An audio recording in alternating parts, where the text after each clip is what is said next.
First and foremost thing, if you were asking, the October 6th event is the Pixel 7 event, so we don't have to wait that long for it, but that might be the good news here.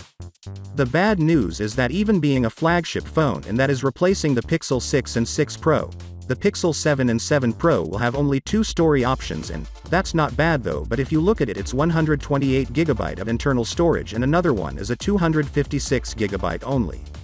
And that's according to reliable tipster Rule and Quant. Google India has only confirmed that the Pixel 7 series would be released in India. However, given prior performance, is highly probable that the Pixel 7 will launch simultaneously in India, and the rest of the globe on October 6, 2022 at the Made by Google launch event. Now I know that I love the Pixel 7 design and all those stars, it does look like a Pixel 6 Pro, and that's not a bad thing because the Pixel 6 Pro is beautiful, but what the Tensor 2 chip will bring to the table is kind of sad. So the Tensor was Google's first in-house chip, made in collaboration with Samsung, even though they never said it.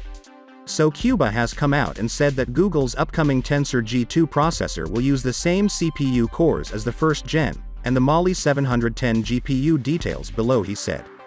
He's announcing that the new phones that are going to be announced during October 6th event will use second generation Tensor, dubbed Tensor G2. Up to this point, not much is known about it.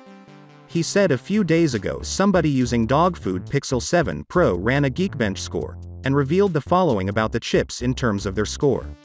Google went for 2 prime cores, 2 medium cores, or let's say performance scores, and 4 small efficiency cores. Now this is unusual, but the performance was good enough, but not the best. But then again, we have to consider that Google is all about the AI workloads than the typical performance, the raw performance.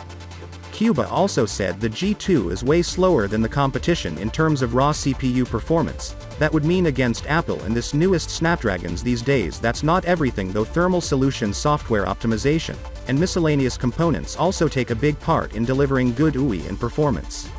Anyway, let me know your thoughts in the comment section below. I want to know what you think of the Pixel 7 and 7 Pro, because these two devices look really gorgeous, and you can check out that unboxing video too if you want.